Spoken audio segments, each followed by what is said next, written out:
We'll got to see what they decided to do with the board at the meeting. Yeah? I don't know what they've done. They're going to make I'm waiting carry for an optics answer. even more popular is what they're going to do. I think so. Do you know why? Because they can't make it less popular. They could shoot round cylinders. Anyway, welcome to the Practical Pistol Show. Oh, My God name's damn it! Ben. I'm gonna get shit from revolver shooters again. What? Like never ends. They I don't get know what enough to shit do. from their wives and kids, and their grandkids and their great grandkids. It's a dying breed, Matt. Don't feel bad. Oh, all right. Just look forward to it. Like in 20 years, when 9mm for sissies and everybody's shooting plasma guns, plasma rifles, really, because USPSA will be all plasma rifles then. So is that PCC still then? Plasma rifle, Cartridge carbine. plasma. Yeah, I don't know, We can make it work, right? dude. They'll make anything work. It doesn't matter. I'm trying to get archery added as a division. It's not going so good though. And tomahawks. What is Archery and tomahawks. And it's You could only do like one arrow per target though. That would just because best of reload score time. best one arrow per target. Yeah, we wouldn't want it taking too long. I agree. All right. Popper calibration's gonna be a motherfucker though. With arrows? Oh, I'd love God. to see the dude try to calibrate it with an arrow. Would you have to calibrate it with an arrow, or you just calibrate it with the regular gun? Well, Why do you have to calibrate it with an arrow? That's kind of like that's Steel for, has because they have all the they'll score, they'll have right? their own power factor. well, we didn't need 2 divisions anyway. With 3, there'd be recurve, compound, and crossbow. You could add 3 divisions right there. Just Crossbow. imagine the like influx the of open shooters we division. would have. I think recurve would be probably the fastest. Yeah, absolutely. I think you'd want to go recurve, Tim, for practical archery. Yeah, that's true. Because you just keep pulling and going. Yeah. Compound would be a pain. That'd be like limited 10, wouldn't it? Can you imagine the weird. innovations that would take place in archery? Like where you'd put your quiver, or maybe you'd have 2 quivers, depending on what you're doing. I don't know.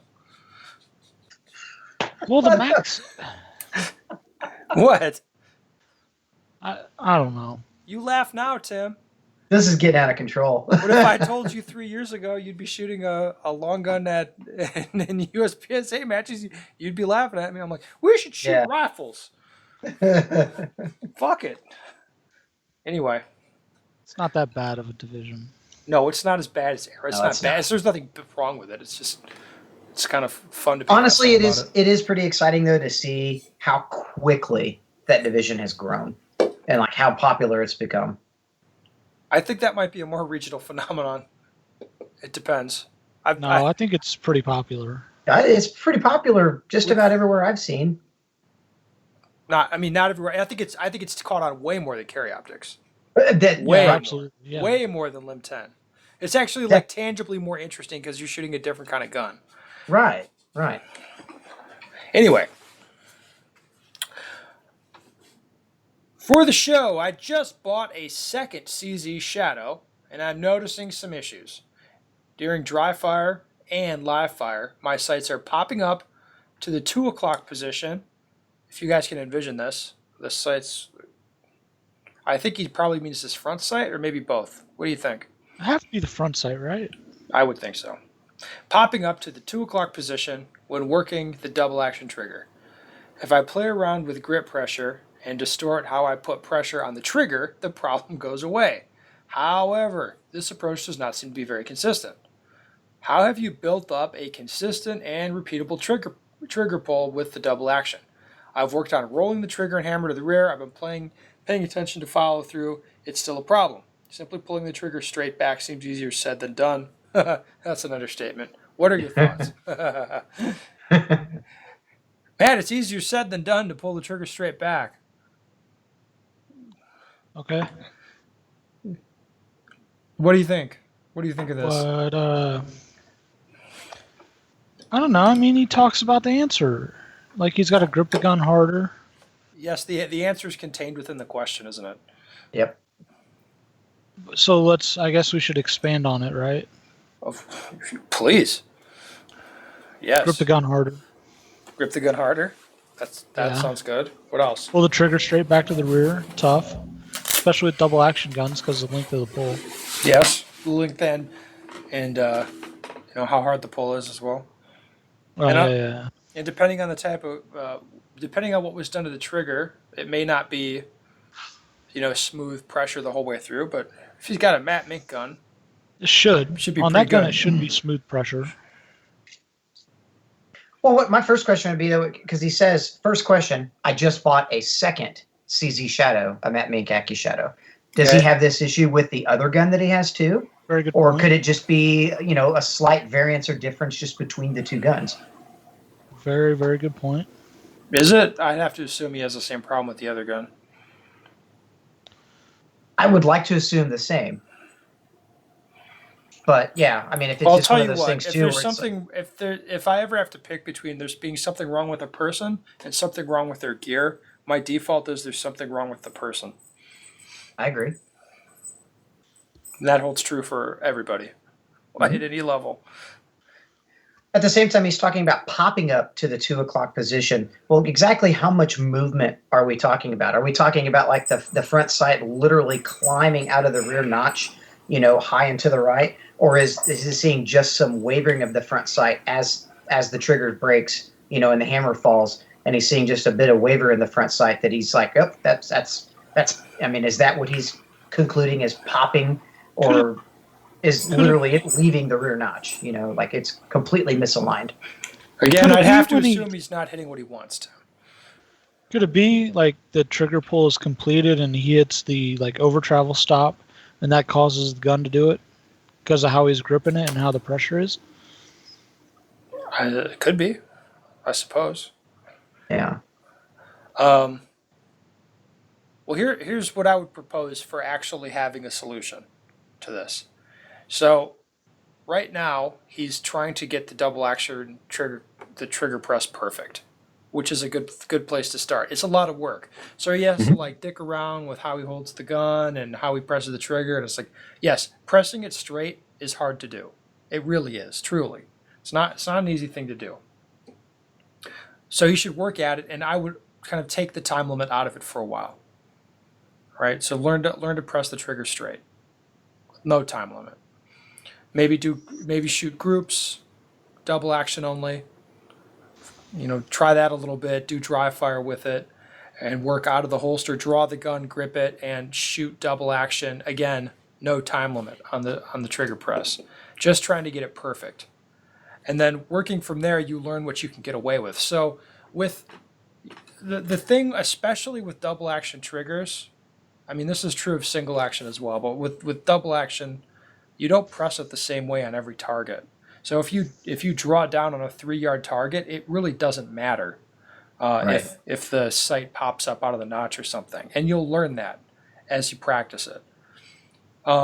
If you draw on like a 20-yard plate, you want to get everything perfect when you press. So you learn again. You learn that first, how to hit a plate every shot at like 20 yards, and then you try to do that a little bit faster, and see what you can get away with, and go right to the edge of what you can get away with, and then start working on paper targets. Move the targets closer and closer and closer until you're whipping the gun out of the holster, pointing at the target, just slamming the trigger back as hard as you can.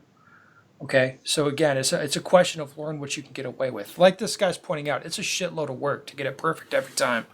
But Matt, how many stages do you go to in a match? And it's like, oh, it's got to be perfect every shot. The double? Yeah. I don't even really worry about it at this point unless it's some crazy thing you'll talk about forever because it shouldn't have ever been in the match. Yeah, so but if it's a 10-yard target, you can do quite a lot wrong and still hit an A. Yeah, I mean, you have a lot of margin of error there. Mm-hmm. Right. So that's what I would say this guy needs to learn is learn to do it perfect, which he can do. He's if he messes around with it, he can do it perfect. So repeat that a bunch to where you can do it perfect on demand, and then start learning what you can get away with essentially. And you'll find that on most targets, you don't need to be anywhere near perfect, and that's okay. So start there. And yes, it's way easier said than done to pull it straight back. Okay. Anything to add to that? Either of you Nope. monkeys? No. Yeah, shit. Great explanation. Well, thank you. All right, next question here. How do you launch out of position when starting toes on X's and feet close? I realize that it's best to start with a wide base and push off with one or both feet, but this is not always an option. My local clubs seem to love starting the shooter with feet squared and pretty close together. Do you tend to kick a foot back or something different altogether? Tim, you're up. Go. I use a drop step. So Which is it's, what? Describe for people. basically it's because you have no momentum built up, obviously standing completely straight up and erect with your feet together. So in order to develop that momentum, you can either kind of try to wind yourself up and move out of position, which takes more time than it does to, if I'm going to move, say, downrange, I'm going to run forward, I would drop my left foot back and push off, or drop my left foot or my right foot, depending on which direction I'm going, drop that foot off to already have that momentum, that energy built up so that I can then push off and go. So, and to me, it's hard, I guess, to really figure out like a measurable way, but to me, it's a lot faster and smoother without feeling like I'm trying to wind my body up to move, to change a direction or to move a direction, by doing a drop step, dropping a step back or a step to the side or whatever, and having that initial energy to push off with than it does to try to just kind of stand there. And I know you see guys all the time that, like, especially you get an RO that likes to kind of slow beep you or whatever, are you ready? Stand by. And you'll see guys that are trying to get that momentum going already, and they start leaning forward, and it's they almost fall out of position before the start beep goes off. I've seen guys do that a lot. So versus just standing relaxed and comfortable, ready to go, and then on the buzzer, drop step and go. So that's what I use. Matthew. Drop step. I do the drop step if I can, but if there's like a wall or something preventing you from doing it, you want to load all your weight onto the foot you're going to pick up first. Could be left or right depending on the direction you're going. And basically, you'll lift that foot up, and your whole body weight will start falling forward, and you'll basically just set that foot down and start moving. Does that make sense? Mm-hmm. I mean, I think so. That's kind of my preferred method if you can't like do a drop step. Yeah.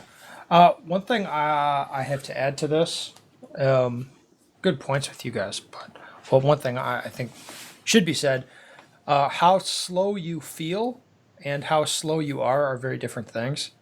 Agreed. So, I think, really, really good technique, or really, let's say you're really strong, like you have really strong legs, you can push out of position really well. You will maybe feel a lot faster, but you put a guy on a timer, and it's not really going to be a huge difference. And that's okay. So you want to, in the situation